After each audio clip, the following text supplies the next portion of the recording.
We're going to talk about locking cell references in Excel. This is a collaboration between OpenStax and Divide and Conquer Math. There is a free Excel workbook.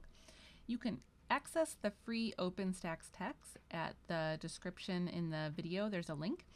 And additionally, the Excel workbook is also free. You can either look in the description of this video or you can go to divideandconquermath.com and then just look for OpenStax Statistics Chapter 1. Okay, so for this particular exercise, I'm in the Locking Cells tab. So you should be on a desktop version of Excel. This does not work as well, I've found, with the web version. And if you don't see this tab, so if you look down here to where the tabs are, you can arrow over. You can see there's these arrows here, and you can find where it says Locking Cells. So the only thing I want to talk about in this particular video is just, again, the idea of locking cells. I find if you've seen it a few times, then when we actually use it in an exercise, it makes it a little easier. So what we're going to do is we're going to first just write a couple formulas. So I am going to write the formula for adding the current column plus the previous column. So I'm going to take 7 plus 4. Then I'm going to subtract 7 minus 4. And then I'm also going to multiply 7 times 4. And so what we're being asked to do is, for all of these references, is to lock A2 and then drag the formula to see what happens. Okay, so for all of these, I want to lock A2, and I want to review what are the two ways that you can do that.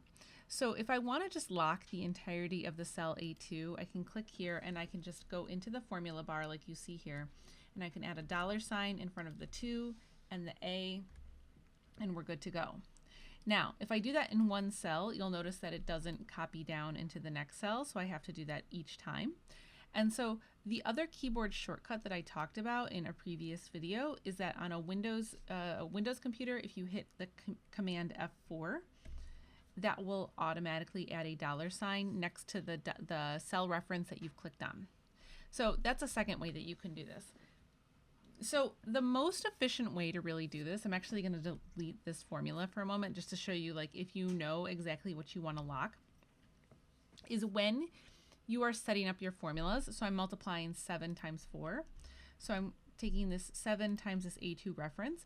So once you hit that reference that you want, you don't even have to click on the cell. If that's the last reference that you clicked on, watch what happens in the formula bar right here. So I've clicked on my A2 reference, and now I'm just going to click F4 on the keyboard. And you can see while I'm writing the reference, it goes ahead and it triggers the $2 signs. So this is actually the most efficient way to do this, is to not have to, click in front of the A, click in front of the 2, and add a $. It's to remember that F4 keyboard command. I believe on a Mac it's a command 1, although if that has changed, you can always leave a comment. Okay, so now I have these references, and you can see as I go through the formula bar through here, I can see that each one of these has A2 completely locked down. So now what I'm going to do is I just want to drag these formulas and see what happens.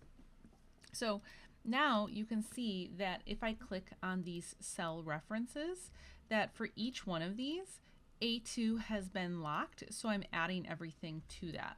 So this is a really common operation to need to do, to go back and reference one singular cell reference. So it's just important to know that this is a thing, and we'll see how to use it in a second. Now, you have to be careful with your cell references because some of them do some things and some of them do not.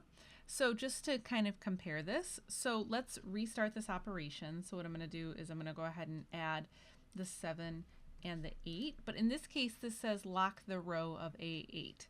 So I could, as I'm writing A8, I could go ahead and put the $ in front of it. To me, that's the least efficient way to do this. If I set up the subtraction, so let's go ahead and do equals 7 and then minus the 4. Okay, so here's my A8 reference. Now that I've just clicked on this A8 reference, I can go ahead and hit my keyboard shortcut, my F4, and I can cycle this through until I've locked the row reference. So I hit F4 twice, and now that A8 is that 8 is locked. And the same thing should work if you're using a Mac. So if I set up this last one, so I take this 7 times this 4, I can go ahead and do that shortcut and we're good to go. So now if I go through my formulas, I can see that the 8 is locked in each one of my cell formulas.